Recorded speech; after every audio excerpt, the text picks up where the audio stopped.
అర్థం చేసుకోవచ్చు. ఇటు శ్రీలంకలోని అనేక నగరాలు, ఇటు northern part of Sri Lanka, southern part of Sri Lanka, even eastern part of Sri Lanka, ఈ ఏరియాస్ అన్నీ నీట మునిగిపోయాయి. ప్రస్తుతానికి ఎక్కడికక్కడ జనజీవనం స్తంభించింది, అస్తవ్యస్తంగా మారిపోయింది అక్కడ ఉన్న ప్రజల జీవనం. ప్రస్తుతానికైతే తుఫాను కారణంగా 123 మంది 123 మెంబర్స్ చనిపోయారు. ఇప్పటిదాకా వందల సంఖ్యలో జనం గల్లంతయ్యారు. దాదాపు 500,000 అంటే 50 లక్షల మంది పునరావాస కేంద్రాల్లో ప్రస్తుతానికి ఉన్నట్టు తెలుస్తుంది. ఇటు ఎమర్జెన్సీ ప్రకటించిన అధ్యక్షుడు అనురాగ్ కుమార దేశనాయకే. సో మొత్తానికి అయితే ఇది ఎమర్జెన్సీ ప్రకటించడంతో రంగంలోకి రక్షణ దళాలు దిగాయి. ఇటు దేశం అంతటా సహాయక చర్యలు కొనసాగుతున్నాయి. ఒకసారి మనం విజువల్స్లో కూడా చూడొచ్చు చాలా క్లియర్గా. ఒక్కసారి ఇటు సైక్లోన్ వెళ్ళిపోయిన తర్వాత కూడా, సైక్లోన్ షిఫ్ట్ అయ్యి వెళ్ళిపోయిన తర్వాత కూడా దాని ఎఫెక్ట్ టొరెన్షియల్ రెయిన్స్, అలాగే విండ్స్. సెంటర్ ఆఫ్ సైక్లోన్ సెంటర్ని ఐ అంటారు. సో ఐ పక్కకు జరిగి ఇటు తమిళనాడు, ఆంధ్ర ఈ areas side, north western side move అయినా కానీ దాని ఎఫెక్ట్, దాని రేడియస్, ఇప్పటికీ దాని రేడియస్కి సంబంధించిన impact torrential rains, heavy rains ఇటు నార్దర్న్ పార్ట్ ఆఫ్ శ్రీలంక, అలాగే ఇటు ఈస్టర్న్ సదర్న్ పార్ట్ ఆఫ్ శ్రీలంకకి సంబంధించి మనం చూడొచ్చు విజువల్స్లో. హెలికాప్టర్లో ఇప్పుడు ప్రస్తుతానికి అక్కడ సహాయక చర్యలను చేపడుతున్నారు. ఎవరైతే మనుషులు ప్రాణాలు బతికించుకోవడానికి ఇట్లా కొబ్బరి చెట్లు, తాటి చెట్లు ఏముంటే అవి ఎక్కి ప్రాణాలు కాపాడుకునే ప్రయత్నం చేశారు. ఆర్మీ, ఇటు సెంట్రల్ ఫోర్సెస్ ఇవన్నీ కూడా బలగాలు ఇప్పుడు ప్రస్తుతానికి ముమ్మరంగా రెస్క్యూ ఆపరేషన్స్ని కండక్ట్ చేస్తున్నాయి. నదులు కనుక మనం చూస్తే కొన్ని నదులు ఉప్పొంగి పొర్లుతున్నాయి. వాటికి సంబంధించిన బ్యాంక్స్, అక్కడ రిజర్వాయర్స్ ఇలాంటివి ఏవైతే ఉన్నాయో అవన్నీ కూడా ప్రస్తుతానికి ఎక్స్ట్రీమ్ వెదర్ కండిషన్స్ కాబట్టి ఉప్పొంగుతున్నాయి. ఫ్లాష్ ఫ్లడ్స్ జనరల్గా సైక్లోన్స్ వచ్చినప్పుడు జరిగే విషయం ఏంటంటే, సైక్లోన్ మూవ్ అయినా కానీ టొరెన్షియల్ రెయిన్స్ మాత్రం ఎక్కువ ఆ ఏరియా, అంటే ఇటు శ్రీలంకలో టొరెన్షియల్ రెయిన్స్, హెవీ రెయిన్స్ ఉన్నాయి. ఆ రెయిన్స్ పడ్డ వర్షపాతం అంతా ఇట్లా వరదగా మారి ఒక్కసారి ఫ్లాష్ ఫ్లడ్స్ వచ్చే అవకాశం ఉంటుంది. సో ప్రస్తుతానికి అదే సిచ్యువేషన్ ఉంది. అక్కడ సిటీలో, నగరాల్లో ఉన్న రోడ్లు, ఆ పరిసర ప్రాంతాల్లో ఉన్న రోడ్లన్నీ కూడా కొట్టుకుపోతున్నాయి. మనం చూడొచ్చు రిజర్వాయర్స్ కూడా ఫుల్ అయిపోయి ఫుల్ కెపాసిటీలో ఉండడంతో మొత్తం మీద ఆ గేట్స్ అన్ని ఓపెన్ చేసి ఆ వాటర్ని కూడా బయటకు పంపించే ప్రయత్నం చేస్తున్నారు. సో ప్రస్తుతానికి ఎమర్జెన్సీని డిక్లేర్ చేశారు. గవర్నమెంట్ కూడా ఎవరైతే ఎన్ఆర్ఐస్, శ్రీలంకకు సంబంధించిన ఎన్ఆర్ఐస్ ఎవరైతే అబ్రాడ్లో మిగతా దేశాల్లో ఎవరైతే ఉన్నారో వాళ్ళందరినీ కూడా ఫండ్స్ పంపించండి. దాదాపు 50 లక్షల మంది దీనివల్ల ఎఫెక్ట్ అయ్యారు. వాళ్ళందరినీ కూడా మేము చూసుకోవడానికి మీరందరూ డబ్బులు పంపించండి అని చెప్పేసి ఎన్ఆర్ఐస్ని కూడా రిక్వెస్ట్ చేస్తున్నారు. ఇటు భారత్ కూడా ఒక అడుగు ముందుకేసి ఇండియా కూడా సపోర్ట్ చేస్తుంది. ప్రస్తుతానికి రెస్క్యూ ఆపరేషన్స్కి సంబంధించి వాళ్ళకి ఫుడ్, అలాగే మిగతా రిసోర్సెస్ని కూడా వాళ్ళకి ఇవ్వడం జరిగింది. మోదీ కూడా దీనికి స్పందించారు. దీనిపై ఆయన కూడా ఒక ట్వీట్ని కూడా చేశారు. ఖచ్చితంగా మేము సహాయం చేస్తామని చెప్పుకొచ్చారు. సో మొత్తం మీద ఇటు భారీ వర్షాల కారణంగా బిక్కుబిక్కుమంటున్నాయి. ఒకసారి మనం విజువల్స్లో చూడొచ్చు. ఆ సైక్లోన్కి సంబంధించిన స్ట్రెంగ్త్ని మనం ఇప్పుడు ఆ కొబ్బరి చెట్లలో చూడొచ్చు. ఆ కొబ్బరి చెట్టుకు సంబంధించిన ఆ మూమెంట్, ఆ గాలిలోనే మనకి ఎంత స్ట్రెంగ్త్ ఉన్నది అనేది అర్థమవుతుంది. దాదాపు 80 నుంచి 90 కిలోమీటర్ స్పీడ్లో గాలులు వీస్తున్నాయి. సో ప్రజలు ప్రాణాలు కాపాడుకోవడానికి చెట్లు, అలాగే ఇల్లులు ఏది దొరికితే దాన్ని పట్టుకొని వాళ్ళ ప్రాణాలు కాపాడుకునే పరిస్థితి. సో ఆర్మీకి సంబంధించి డిఫెన్స్కి సంబంధించిన ఫోర్సెస్ అన్నీ కూడా ప్రస్తుతానికి రెస్క్యూ ఆపరేషన్స్లో చాలా యాక్టివ్గా పనిచేస్తున్నారు. 123 మంది చనిపోయారు.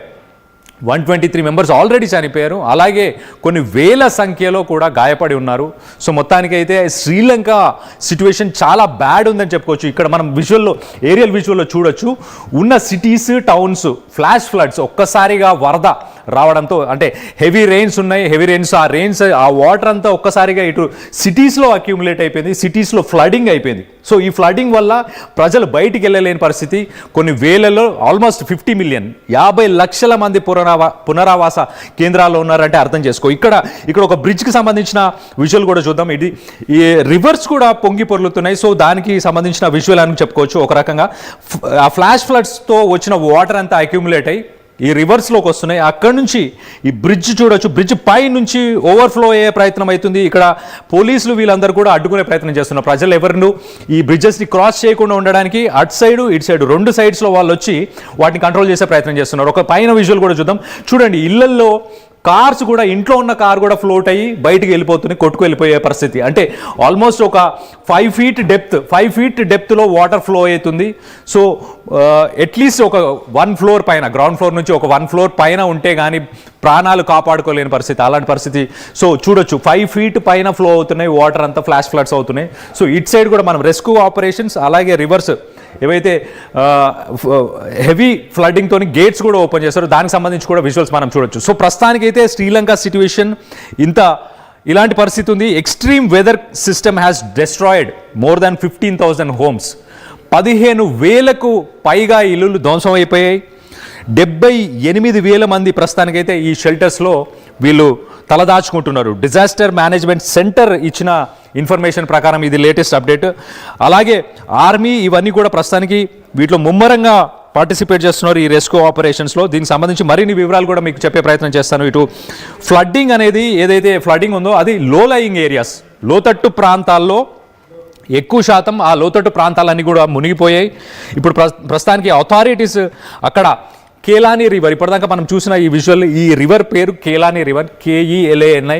సో ఈ కేలాని రివర్కి సంబంధించిన వాటర్ ఎక్సెస్గా ఫ్లో అవ్వడంతో కొలంబో పరిసర ప్రాంతాలన్నీ కూడా నీట మునిగిపోయాయి.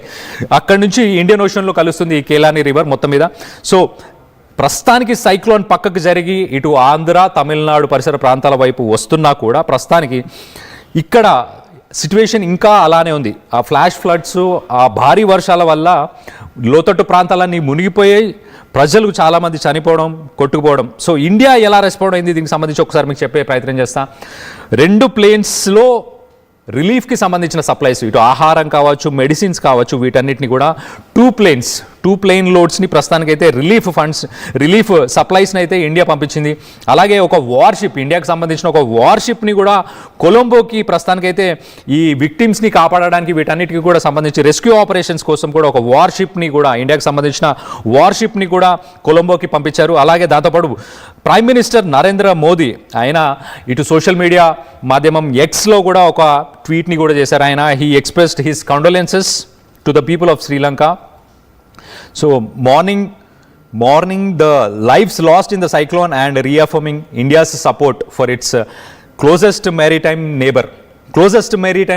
So సముద్ర తీరాన మనకున్న క్లోజెస్ట్ నేబర్ అని చెప్పుకోవచ్చు శ్రీలంకని. అలా వర్ణిస్తూ he highlighted that India had promptly sent relief supplies and critical humanitarian assistance and disaster relief equipment as part of the operation అని చెప్పుకొచ్చారు. అలాగే the cyclone in Sri Lanka's deadliest natural disaster since 2017 when floods and landslides claimed over 200 lives and displaced hundreds of thousands. So మొత్తం మీద శ్రీలంకలో 2017 తర్వాత దాదాపు 8 సంవత్సరాల తర్వాత ఇంత భారీ ఎత్తున ఒక సైక్లోన్ వచ్చింది. ఇది ఒక డెడ్లియెస్ట్ న్యాచురల్ కలామిటీ అని చెప్పుకోవచ్చు అని ఆయన చెప్పుకొస్తున్నారు. అలాగే మొత్తం మీద ఇటు ఇండియన్ గవర్నమెంట్ స్పందించింది. అలాగే ఇంటర్నేషనల్ ఎయిడ్ని కూడా శ్రీలంక గవర్నమెంట్ రిక్వెస్ట్ చేస్తుంది. ప్రపంచ దేశాల నుంచి కూడా సహాయాన్ని కోరుతుంది శ్రీలంక. అంటే అర్థం చేసుకోవచ్చు ఎంత ఎక్స్ట్రీమ్ కండిషన్స్, వెదర్ కండిషన్స్ ఉన్నాయని. మార్నింగ్ మనం మాట్లాడుకున్నాం, ఇటు తెలుగు రాష్ట్రాలకు సంబంధించిన ప్రజలు, ఇటు నెల్లూరుకి సంబంధించిన శివగౌడ్ కూడా ఆర్టీవీతో ఎక్స్క్లూజివ్గా మాట్లాడారు. ఆయన కూడా చెప్పుకొచ్చారు చాలా క్లియర్గా వెదర్ కండిషన్స్ చూడడానికి. ఇక్కడ ఎయిర్పోర్ట్లో సిచ్యువేషన్ బాగానే ఉంది, కానీ 3 రోజుల నుంచి ఇక్కడ ఉన్న ఎయిర్పోర్ట్ అథారిటీస్ కానీ అలాగే ఎయిర్లైన్ సర్వీసెస్ ఎలాంటి సర్వీసెస్ కూడా ప్రొవైడ్ చేయట్లేదు. మాకు ఫుడ్ కానీ